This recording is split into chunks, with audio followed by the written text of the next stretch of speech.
Welcome back to the 4th episode of our show, The Soaring Show. To keep things fresh, we're going to rejig the order of the show. We'll start with the news segment, Jake will then cover the weather, and as a treat, for those of you who stick around to the end, we'll finish the show with the interesting gliding person of the week segment. This week, it's Denby's very own Chris Gill. In gliding news, Sebastian Cava's mission to Soar K2 has been fraught with challenges. Earlier this week, a local motorcycle rider injured a member of his crew. Getting the casualty to hospital took several days and required the intervention of the consulate. We wish them a speedy recovery. A reoccurring theme of the excursion has been bureaucracy.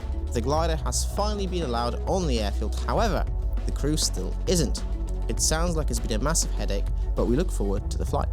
Last weekend, Competition Enterprise came to a close. The competition is all about making the most of the day. The aim of the game is to gain as many distance points as possible and complete challenges, such as crossing country borders to collect bonus points. Landing back is not required as it only gives pilots a 20% bonus on the point total. You can hear more about it from this year's winner, Chris Gill, at the end of the show. The Junior Worlds are coming to a close this weekend. The team is very busy, so we look forward to hearing all about it at next week's show. The BGA has released an article about a wave-flying airspace infringement. The pilot was using an UDI with airspace files that turned out to be incomplete. 4 other pilots at the airfield were found to be using the exact same file. I feel for the pilot with how convoluted and archaic the systems we're forced to rely on are. It's a miracle more of us don't bust airspace. It serves as a good reminder for the rest of us to verify that our moving maps are up to date and showing the correct information. On the topic of airspace, Fairford is hosting Riyadh this weekend, so if you're in the area, be extra careful as there'll be lots of activity. We have created a temporary airspace file for the weekend, which you can download below. However, learn from the pilot in the last story and don't trust us. Verify, verify, verify. If you choose to use it, you're doing so at your own risk. Loughborough University needs your help, especially if you're a female pilot. Loughborough University is looking to develop a spine shell to protect glider pilots from spinal injuries in accidents. They will be scanning pilots at Loughborough University on the 31st of July and the 1st of August. They have plenty of male volunteers but need more female volunteers. If you're in the area or know someone who is, please share this with them. The safer we make the sport, the better. You can find the contact information below. Coming up in the gliding calendar, we have the Dunstable Regionals next week, Hosball's Challenge Cup and the Europeans the week after, and if you're running or attending something interesting and want us to spread the word, please let us know. A reminder to DG pilots that the DG Elevator Rod End AD is now live. Order your parts as soon as possible as the queue is growing. Summer news. The UK summer was on Wednesday and it looked like a great day. The biggest task on the day was 550 kilometers and 2 juniors completed their 300Ks, both in Libelles. Well done, Sonny and Ed. For those of us who missed summer this year, better luck next year. If someone has done something amazing or funny at your club, please let us know as we'd love to share it. A quick thank you for all the positive messages we've been getting about the recent content we've been putting out. If you'd like to support us, then please like this video, leave a comment, and if you're feeling generous, please share it. It really helps us grow. On YouTube, if you subscribe and click the notification bell, you'll be automatically notified every time we post. Now, over to Jake with the weather. Thank you, Dorian. Let's get into it. So, looking at the surface pressure chart for the weekend, this is midnight Thursday going into Friday, midday UTC on Friday. You can see a low pressure out to the northwest, and that seems to be bringing with it a load of frontal systems, which will be hitting the vast majority of the UK on Saturday during the day. So for most of us, Saturday's going to be a bit of a washout. However, that does leave quite a nice air mass on the Sunday. And then going into Monday, a few more fronts coming through. Looking at the general forecast for the BBC, as we've seen there, Saturday, looking in the afternoon, I'm just looking around Bidford. Saturday afternoon is looking like it's going to start raining, and it looks like it's not really going to stop raining until Sunday morning. But Sunday looks like a pretty nice day. Sunday we're looking to get highs of 20 degrees. Surface winds are west-northwest and about 10 miles an hour. So Sunday not looking bad. Met Office, just as a cross-check. So this is also Bidford, but similar story. Rain in the afternoon, and then on Sunday looks pretty good, pretty bright in the afternoon, and similar forecast wind speeds. So Sunday's looking a decent day. Let's start on SkySight for Saturday. So SkySight says unless you're well on the west coast of Ireland or on this very small part in Scotland or possibly in Kent, Saturday is going to be a bit of a washout for most of us. There you go, a lot of rain forecast. However, let's go to Sunday.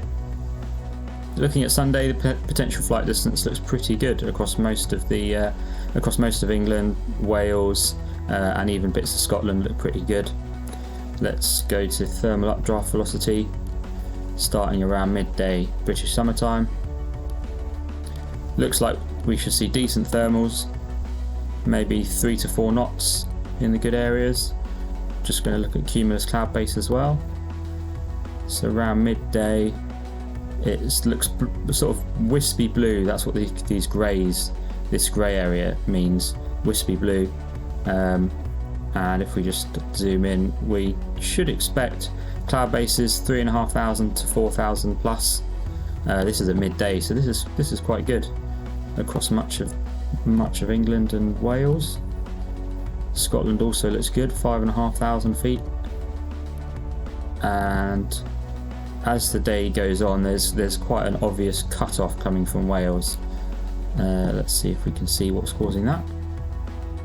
It looks like a big build-up of clouds, so we've got lots of mid-level, all these greens, mid-level cloud moving in from Wales. Is there rain associated with that? Yeah, there's rain well out to the west over Ireland. So probably some more fronts coming through Sunday, late Sunday afternoon across most of the UK. But there's even maybe a sea breeze forecast along the east coast and southeast coast. So it'll be interesting to see if anyone makes use of that. Probably a little bit early to see some of the weather forecasters. So David Masson, he hasn't done a forecast for the weekend yet, but keep an eye out on this page. Phil's weather brief, he says Saturday more cloud, but he hasn't done a forecast for Sunday yet. Keep an eye out for that. And same story with Sid's weather. So we'll have to check this over the weekend. As for Friday, looking a nice morning across much of England. And Windy says the same, looking pretty good. But yeah, these are my go-tos on the morning of task setting to try and check the task area. Okay, that's enough from me. I'll hand back to Dorian. Cheers. Thanks, Jake. Now we come to the final segment of our show, where we speak to someone interesting in gliding. This week, it's Chris Gill. Chris is the CFI at Llewellyn Park. He has been the main driving force in turning a small and tricky site in the middle of nowhere into one of the most popular hotspots for gliding in the UK. He's an adventurous pilot who's shown us all the phenomenal flying to be had right here in the UK, and has been innovating how clubs can be run. Just to top it all off, he recently attended Competition Enterprise and won. You like the background picture, by the way? I love the background picture. It looks great. You've planned this. Your background looks better than my background at the minute. So It does. the reason you're here is because you recently been to an interesting competition. And I thought I really enjoyed recently talking to people who have done competitions that are a bit more different to, your classic racing task or AET. So can you tell us a little bit about what Competition Enterprise is and how it works? Competition Enterprise is a very unique competition in the UK, where instead of being given turn points to go around as quick as you can, despite how good or bad the weather is, you are scored in a couple of different ways. Your challenge is to maximise the points for the day. So you want to go as far as you can, that's one of the ways. And you get extra points if you fly over the sea, you get extra points if you cross a country, you get extra points for height above 5,000 feet. So they're kind of standard points you get on each day. So it's quite a fun way to try and maximise your points in that way. And then usually there's a different task on each day. On one of the days, we had a game of tennis. So we set a line going around the UK east-west. All the BJ turn points on the north side of the line were available, and all the BJ turn points on the south side of the line were available. You would go across to a BJ turn point on the one side of the line. You'd get points for turning a turn point. Then you'd go to the south side of the line and get more points. So you can do that as much as you can, and you just follow the best bit of sky, really. So there's lots of interesting tasks. So that was one of them. So we had more of a classic thermal day. It was clear where the best lines were in terms of how far you could go. So we set kind of like turn points down the UK and across into Wales. We set a line going into the Lake District and into Scotland. And basically there's turn points all the way down the line, and you can, for every turn point you get extra points, as well as the distance that you're racking up. And you can choose at any point to turn back and do something else. So if you land back, you get 20% on top of your distance. Because you control where you go, you're generally finding the better bit of the sky, which is usually a bit more fun than getting forced around certain turn points that you don't want to go around. So my next question was going to be like, do you get penalised for landing out? But it sounds like only a little bit. I mean, 20% is quite a lot if you get a lot of points. It is. So you've got to work it out. So the penalty is not getting extra points. So, for example, a couple of years ago, when we were at the Longmin, it was very frustrating for everyone else apart from me, bless them, is that the weather kept improving further and further away from the airfield. So you could rack up a lot of distance way away from the airfield and then just use your engine to come home or land in a field and get retrieved. Whereas the people who came back and landed back didn't score anywhere near as much points, even though they got a land back bonus. Well, this is really cool. It sounds very fun. I think that's the main thing. I think like that last week, well, not last week, 2 weeks ago, I was on holiday last week. We had Matt Scudder on, and he was talking about Euroglide. You sort of don't land back at all where you started. Nope. And all the challenges you get there. Yeah, they sound very fun. They sound a bit more fun than your typical just racing task. Go around the circuit, land the same place, go around the circuit, land the same place. One of the big things for me is I really don't like gaggles. So flying in a big competition with lots and lots of gliders, it's not my idea of fun. Especially the pre-start gaggles where everyone's waiting, and you're kind of just wasting day. By the way, but I understand why we all do it. But it's, for me, there's much more added risk for a normal competition doing that sort of thing, whereas at Competition Enterprise, I've done it 5 years now, and I think I've only shared probably 3 thermals with another glider in 5 years worth of competition flying. For me, it's much safer, and you can follow the better weather and things like that. It's more fun in the way that it's less stressful. A bit more carefree. That sounds about right. Yeah, that sounds, again, very fun. I've got 2 more questions for you in terms of Competition Enterprise. The first one is, how many times have you done it now? I've done it 5 times now. 5 times. So, because it's quite an old competition. Yeah, so looking back at the trophy, I think it goes back to the early 70s. I think that's when it started.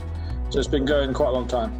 Yeah, in fact, saying that, it's been doing, last year was the 50th anniversary. So there you go. 51. Nice. Easy maths. And then is it normal, usual practice to fly to the start of the competition?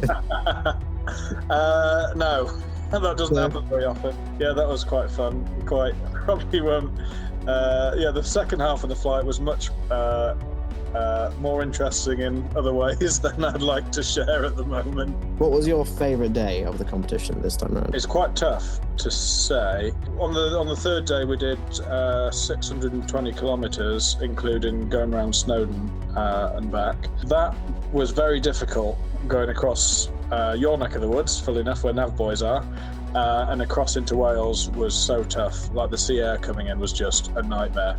So it got very frustrating and slow. That wasn't an easy day, but it was great that we achieved that, because that was my plan all along.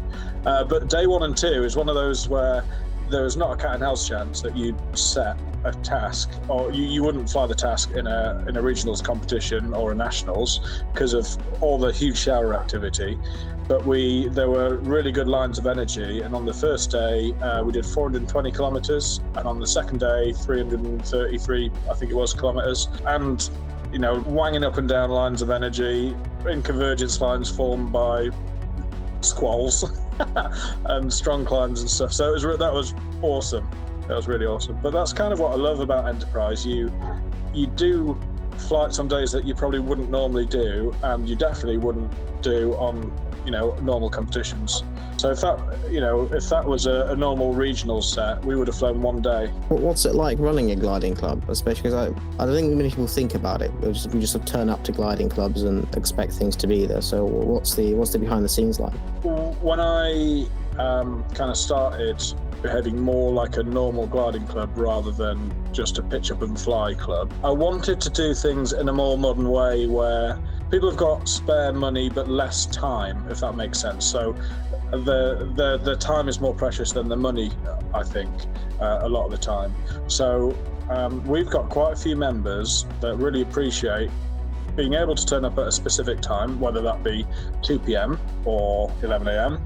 And they usually get a time slot for the training, usually a couple of hours or so, or depends on the day and stuff. And so they come over, there'll be a glider waiting for them, there'll be an instructor waiting for them, and there'll be a tug pilot waiting. Do the briefings, do the flights, sign the logbook, off you go, and they're gone within 2 hours. Some of my guys have just said, look, I wouldn't be able to hang around at the airfield all day. My family would kill me. I wouldn't be able to take up the sport. And I think that would probably work for a lot of gliding clubs, I'd have thought, if you've got the people to make it happen. So it seems to work out for us. But we're in a really good position where I can get a tug ready, I can get the glider out the hangar, on the grid, DI'd, and I can do that all myself. Whereas if you were, for example, at the long wind where you've got to get a glider out the back of the hangar, you need a big team of people. So I appreciate it doesn't work everywhere. How does that affect the club atmosphere? Because my favourite thing about gliding clubs has been that community atmosphere. It's why I moved from gliding clubs in the past, because I didn't feel it, or I've stayed at one because I really enjoyed it. That is a big downside. We don't really have that much of a club atmosphere. Every now and again, it's been a little while actually, host like social stuff on an evening. It's been quite a while, to be fair. Need to organise another a social event. Need to do that at some point. But yeah, there's much less of that really. So that's the downside of kind of doing what we do, which, yeah, a bit of a shame, but yeah. Well, in that case, thank you so much for coming on and talking. See you next time. Oh, I need to add, please enter Competition Enterprise. It's for everyone. It's not just your hotshot pilots. Bronze and cross country is all you need. Go as far as you want. If you don't want to go very far, then don't go very far. Follow the better weather and have some fun and push yourself. So it's at Aston Down next year. So nice, easy site, and should be good.